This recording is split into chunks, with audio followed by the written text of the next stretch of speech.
It's Friday again, and here we are, a Security Weekly News wrap-up show number 180. It is the week of 16 January 2022, so things slipping away already. I don't know how many shopping days there are left until the holiday season, but well. Today, two-factor failure, UEFI Redux, McAfee, Whispergate, Oracle patches, and more on the Security Weekly News wrap-up show.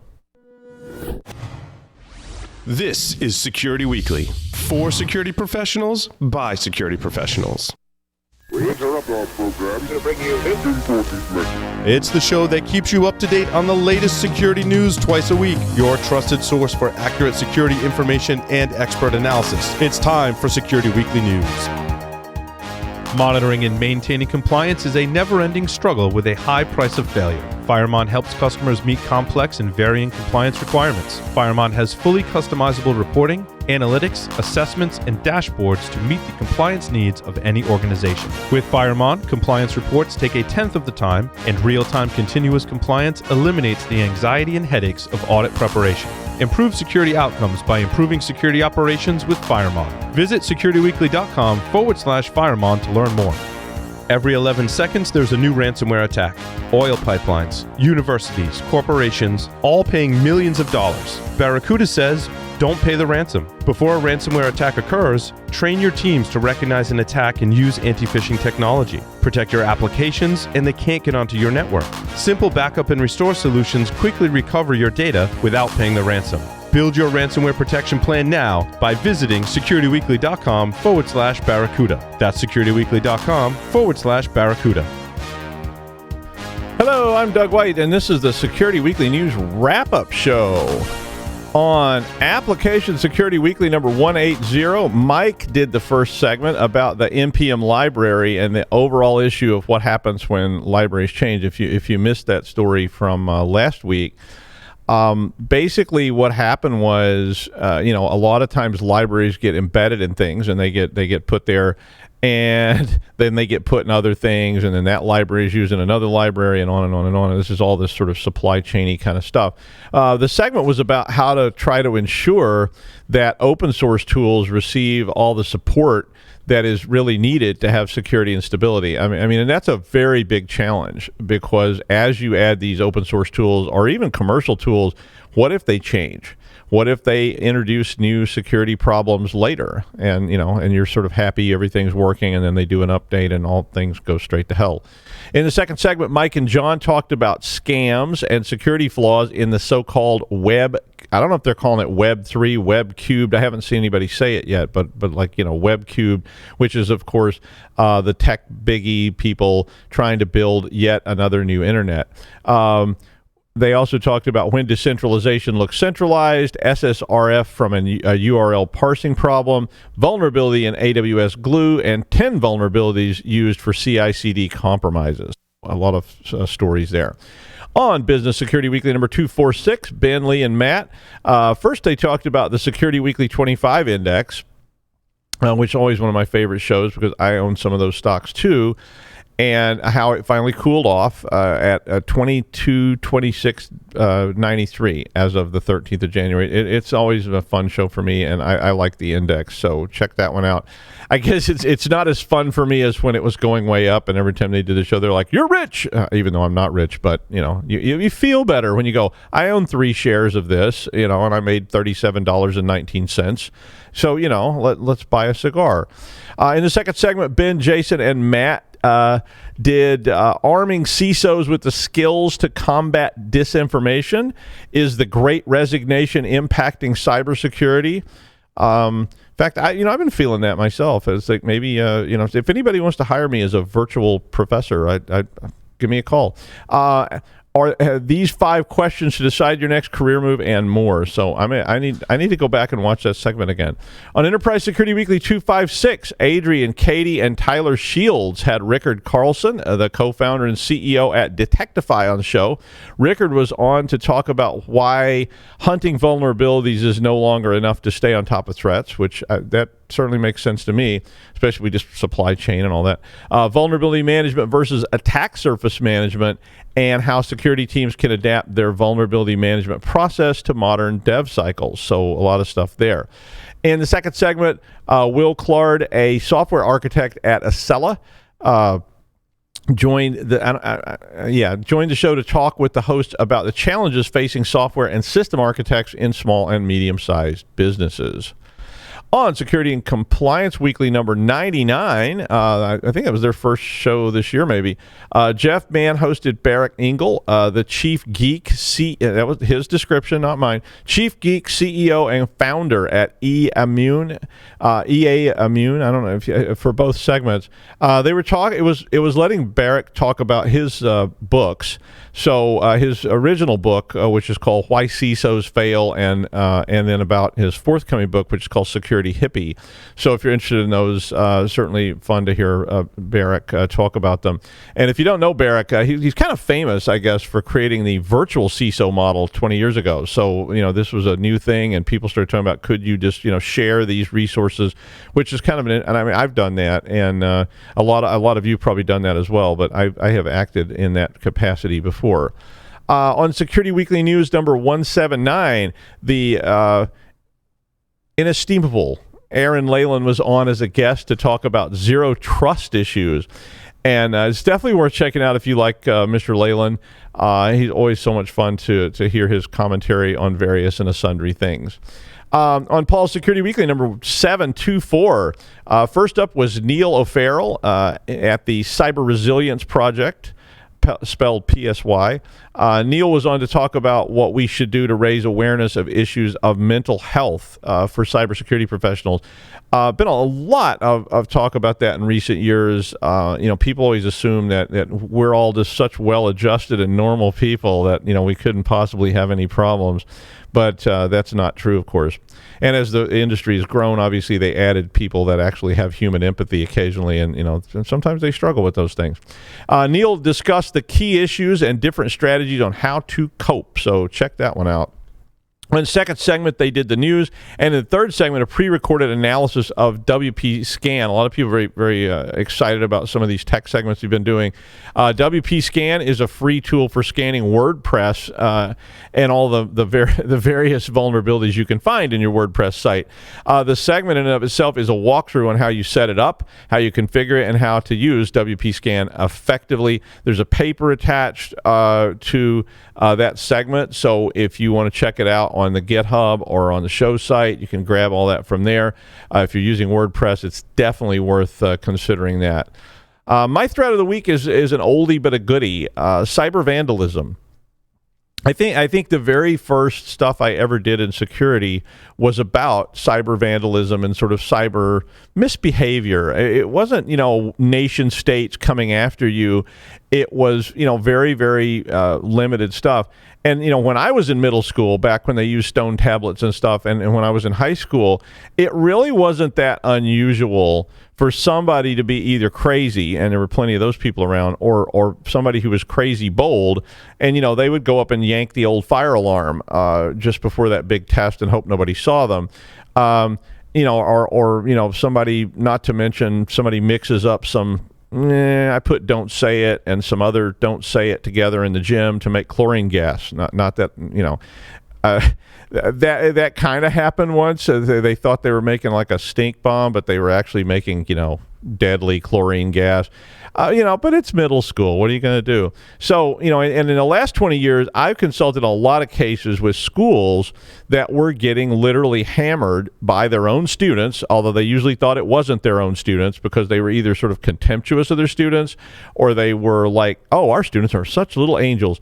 But, the students were basically exploiting networks that were far easier to exploit than walking up to a fire alarm handle and hoping that nobody saw you.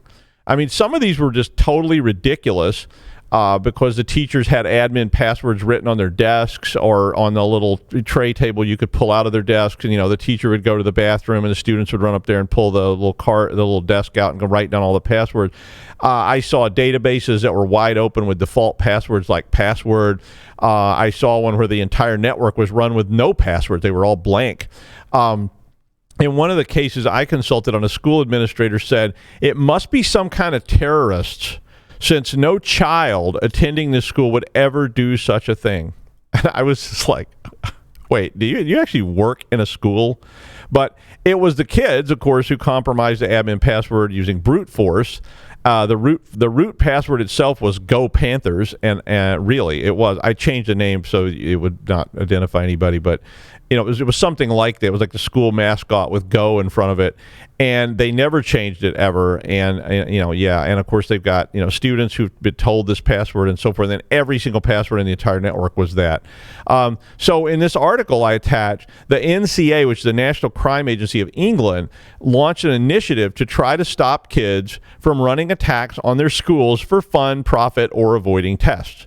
Now, in a study that they did from 2019 to 2020, the National Cybercrime Unit found, and it's all in the UK, found that the number of distributed denial of service attacks launched against the school networks and the websites of the schools had more than doubled.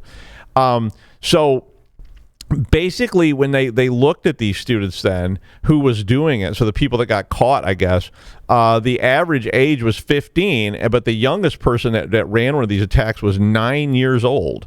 Can somebody give the kids my card? Wow, a 9-year-old who figured out. But I will tell you, and there's a story later about gaming. There is so much access to information about how to do this kind of stuff, up to and including just step-by-step instructions, scripts that have been pre-written. I mean, we've all known about script kiddies for a long time. But if you're a 9-year-old and you're playing, I don't know, whatever games 9-year-olds play. And there's people in there on Twitch, there's people on Discord, there's people in the game itself, and you say, hey, I want to crash my school. People do this all the time against games, right? So people run denial of service attacks against gaming sites constantly. But this is the kind of skills we want people to sort of learn, but we need to convince them not to use these things to do things that get you sent to whatever the British equivalent of Guantanamo Bay is. I think it's called Belmarsh, but I could be wrong. I'm sure some of our listeners will know what it is. So the way this worked was students who search for certain terms, like denial of service, they hit these block pages that we used to put up for, like, when they search for porn. And basically they get a referral to a video that tries to educate them about, doing bad things and so forth. I certainly don't condone this kind of thing, and it literally can just drive the school and the school administration to the brink of disaster. One of the cases I was consulting on, somebody attacked the network with denial of service attacks every single time they were trying to administer standardized tests. And, how was this nefarious plot constructed? Was it, SMERSH sending highly trained special agents through underground tunnels across the channel? Or could it just have been that the router admin password was secret password, all small letters? And that password was written on a Post-it note. I mean, I found all this just literally. I wasn't even doing like a physical pen test. I was just walking through the building because the administrators couldn't figure out how it was being done. And I went and looked through the window of the IT group, and there was a Post-it note in the IT office, which you could see through the window, like in the hallway. You just looked through the window of the IT office, you could see the Post-it note. And whomever was doing it, they never determined exactly who it was because they didn't want to spend the money to find out. But the kid was literally logging into the router and typing shutdown on the Cisco router outside interface. And of course, that took the whole school offline. Now, when it was described to me initially, it was some kind of elaborate action, could be, who knows, a nation state, probably some, advanced hacking club somewhere that was targeting them. But, the school administrator described it as a possible attack, possibly by foreign agents. The IT admin at the school told me that the network had been secured by a professional and couldn't possibly be vulnerable to a normal attack, and they were probably using some sort of hidden flaw in Cisco to get in. Really. So what will the NCA do? Well, they're rolling out an initiative with a warning message which aims or redirects students to a website about the Computer Misuse Act and some of the consequences of breaking cyber laws. They also focus on how this can lead to a life of crime. You go down that road to the dark side, you never come back, right?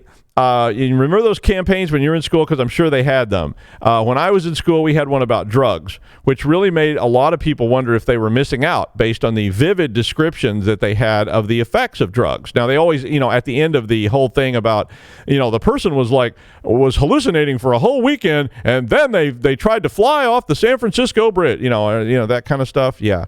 I personally have my doubts about these sorts of things based on my experience in school, but it is a standard government approach. This is your brain. This is your brain on drugs. Just say no. And none of that stuff really ever seemed to work. The people that I knew that used drugs all the time and stuff were just sort of laughed about these things or whatever. And they were like, really, can I get my brain to feel like a fried egg? What drug was doing that? Because I want to get some. But the video explains that a legitimate career in game design could earn you £35,000 a year, but a distributed denial of service attack could result in the police dropping by and you being arrested, which is, of course, true. Who knows? Maybe it'll work. Honestly, I doubt it, but, secondary schools often have few, if any, resources that are dedicated to security. They may not even have IT people on site. One of the ones I did, the networking components were literally being managed by an English teacher who said he knew very little about video games, but he did know something about video games, and he did not know anything about networking except what he learned from playing video games. He was chosen for this task of being the network admin because he owned a laptop, really. So while I will not say it's useless, I will say that, to all those just say no and abstinence videos I had to watch, they didn't do much good. And, I don't know if 11-year-olds can quite process that the police will show up if they do something that, they regularly do in video games or that they looked up online. And, kids have been doing this since the first cave children went down to Bedrock Elementary and pulled the fire alarm or whatever I guess you pull a bird's tail and it howls or something. Yeah. And now the news. Crypto.com let it be known officially that they have lost $34.65 million worth of cash, Bitcoin and Ethereum. The attack was able to bypass the two-factor authentication that was in use by Crypto.com. They had spent several days over the weekend denying that anything actually happened, despite the fact that a lot of users were reporting that their accounts had been drained of all funds. Their first response was on Twitter, and they said that a small number of users are reporting suspicious activities on their accounts, but that all funds are safe. Then on Monday, the CEO said that no customer funds were lost. Now, that ended up being true for the fact that I guess they refunded what was lost. But finally, Crypto.com said that all customers were going to be reimbursed. The more interesting thing, though, to me about this story is not that somebody got their crypto stolen, but that the two-factor authentication failed, which is not shocking to me. They said that the risk monitoring systems picked up unauthorized transactions from 483 accounts, and the actions were approved without using the two factors. So somebody got around it. I probably fished. I'm not sure. But anyway, they didn't actually say what exactly happened here. Following the attack, Crypto.com has said that it has junked its two-factor approach, and they have migrated to a new two-factor infrastructure. They revoked all their two-factor tokens. They added a mandatory 24-hour delay between new whitelisted withdrawal addresses. They had a lot of restrictions around withdrawals. You had to actually have it listed, but I guess you could do all that with a script. But now you have to wait 24 hours between whitelisting a withdrawal address and the first withdrawal with that address. And then users will be notified, I presume via whether it's text or by email, of any new addresses that are being added to their accounts. And they did then say they were moving to a full multi-factor authentication system. They did not reveal what happened. And two-factor is usually a password and a token. And of course, there's all sorts of attacks that we're all familiar with that have exploited these token-based systems, which include magic cookie attacks and all this kind of stuff, which is where we get the cookies out of the website, and then they use that to inject the attacker into the stream so they can actually monitor all this and essentially take it over. Traditional man-in-the-middle type attack. Code generators that rely on phishing, essentially. They phish a one-time password from a target Trojans, et cetera, et cetera, et cetera. All these things are effective at bypassing two-factor. Full multi-factor, of course, involves at least three things, usually a password, a token, and then a biometric. It may actually involve more things than that at this point. As ever, offline crypto wallets are always recommended, but be really careful with those as well, because they can also be phished. And of course, if you lose the key to your offline crypto wallet, well, it's just like losing your real wallet that's stuffed full of Bitcoin. Good luck getting that back. Maybe somebody will mail it back to you without the money and say, I took this as a reward. UEFI again. Well, this time APT41, a Chinese-affiliated advanced persistent threat, is using an attack which has been named Moon Bounce. This was identified by Kaspersky. UEFI attacks typically involve pushing something into the flash memory. I mean, there's a whole different collection of various UEFI type attacks, but basically once that happens, you've embedded something, which is often called an implant, into the firmware of the system, because UEFI is a process where they're updating, they're flashing the BIOS as people use that nomenclature. But basically, if you can get this implant in the firmware, well, it's getting rid of it's a trick. I mean, you could take out the hard drive, you can do whatever, but it's not going to prevent it from running, because every time you boot the system, it loads it back into memory, and it's just going to run again. A very, very pernicious kind of thing. Moon Bounce basically gets pushed into the flash memory, and it's just a little bit of shell code, so it just sits there. It's hard to see, and then it's you're not going to know it's there. But then the shell code executes, and it can download other malware from the command and control server out on the interweb. APT41 seems to be targeting the transportation industry, particularly with this attack. The researchers found MicroSyn, which is a Trojan, Mimikatz, which is a credential theft tool, and the Go implant, Stealth Mutant, and Scramble Cross malware. So they found a whole bunch of different things they were using from the command and control server. The main goal of the attack seemed to be espionage.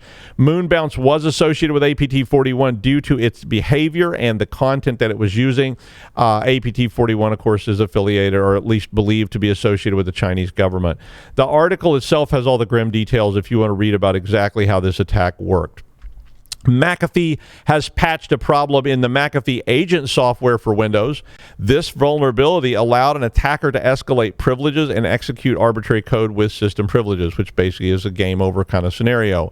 McAfee agent is from the McAfee ePolicy orchestrator component, which is basically, if you're using McAfee products, this is the system component that is used to download and enforce endpoint policies. It's used for signature deployment, upgrades, and whatever on all your enterprise endpoints. The flaw itself is CVE 2022-0166 and was discovered by CertCC.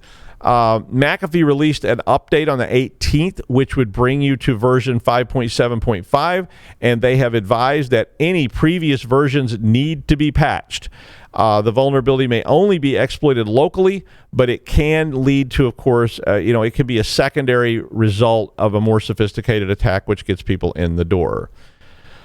A tactic involving Google Docs results in a phishing attack that is pretty hard to detect.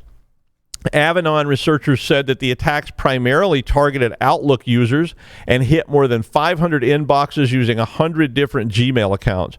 Basically what they did was they put a comment into a Google Doc, which mentions the target with an @ sign in front of it. And what that does is it causes an email with a link then to be sent to the victim's inbox via Google. So because you're logged in through Google, you're using Google Docs, you have all this stuff linked all together, it's very easy for them to take advantage of the system. The attacker didn't have to show the email address, but just a name.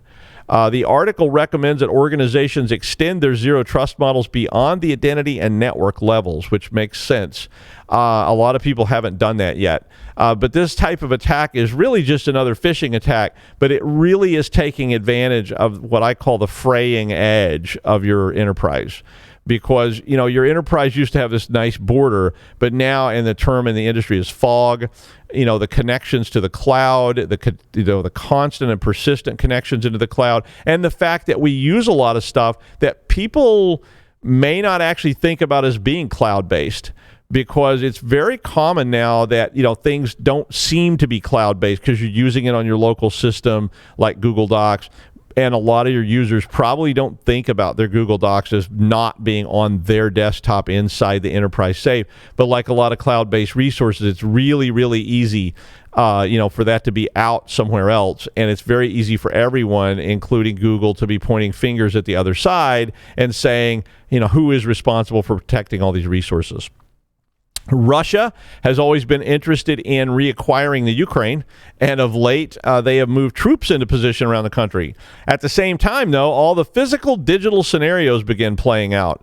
Microsoft warned that a destructive malware, which is being used in the Ukraine, can be used, and I don't agree with this statement, but it says it can be used to permanently destroy computers. I don't think Microsoft said that, because you go read their statement, they didn't say that, but this article said that. But it says it can be used to permanently destroy computers and all their data. I agree with that part, and that it is being done in the Ukraine currently, but that this may spread and be used elsewhere. The malware was dubbed Whispergate by Microsoft. I don't know where they come up with these names, but there's probably a whole division of Microsoft that just makes up names. And basically what it does is it pretends to be ransomware. So it says you need to make a $10,000 Bitcoin demand, and it was written in Russian, Ukrainian, and Polish on the letter. But it doesn't actually seem to be ransomware. It didn't have the ability to distribute decryption keys and all the stuff that you would expect from a ransomware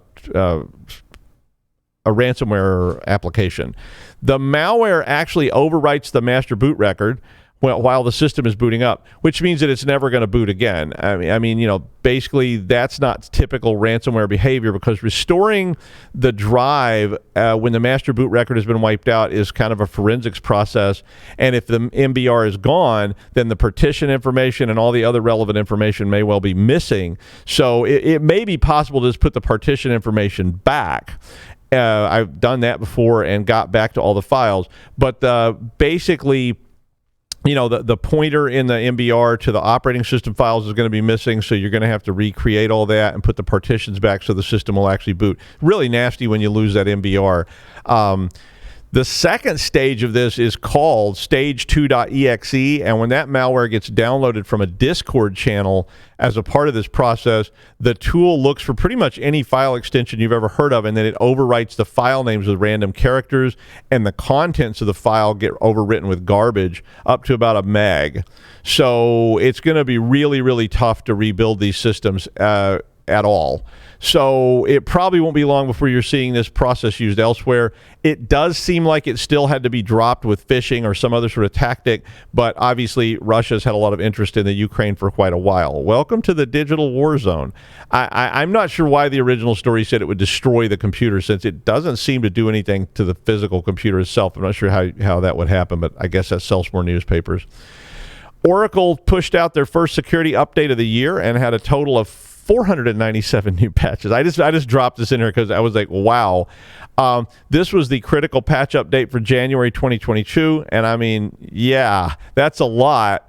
And so you may want to get started on your system, since this does include the log4j patches and so forth. So a big patch drop from Oracle there in first month of the year. And finally, Microsoft is buying Activision Blizzard. I think that's how you say it. It's one of the largest gaming companies in the world. The article, though, is really about the idea of how games, and this is why I was interested in it, games have become more of a social interaction than just a game, and they seem to be starting to supplant social media for young players. So Microsoft's obviously trying to move into this social media kind of realm, but they're doing it in a somewhat different way, because they're saying, well, look, people aren't going to go to Facebook anymore. They're interacting on Call of Duty. They have a club in World of Warcraft, and they chat. Candy Crush has a chat room, I think.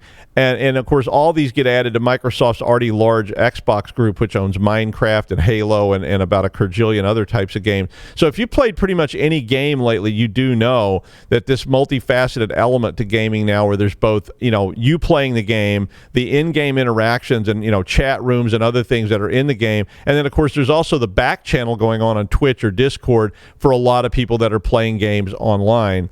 According to this article, 2/3 of adults and 3/4 of all minors currently play video games weekly. Weekly? I would think it would be higher than that. And about 400 million people play Activision games each month. players chat, they hang out, they work together. All this is going across all segments. And, and they call me a nerd for having 8-sided dice and 20-sided dice in my car. But all this does mean that these environments exist, sort of separate from other traditional social media venues. And there's certainly no shortage of people who are trolls, who are doing all kinds of stuff. We've all seen that. I saw political messages being jammed into a baseball game by somebody who painstakingly painted all the stadium chairs in there so that it spelled out a message supporting a candidate and bashing another candidate. I saw bumper stickers on racing cars and so forth. So I'm sure people are making friends and enemies and so forth, and who knows where it leads, but it's probably not back to Facebook. And that's the wrap-up for the week of 16 January 2022. I'm Doug White. We'll see you next week on the Security Weekly News.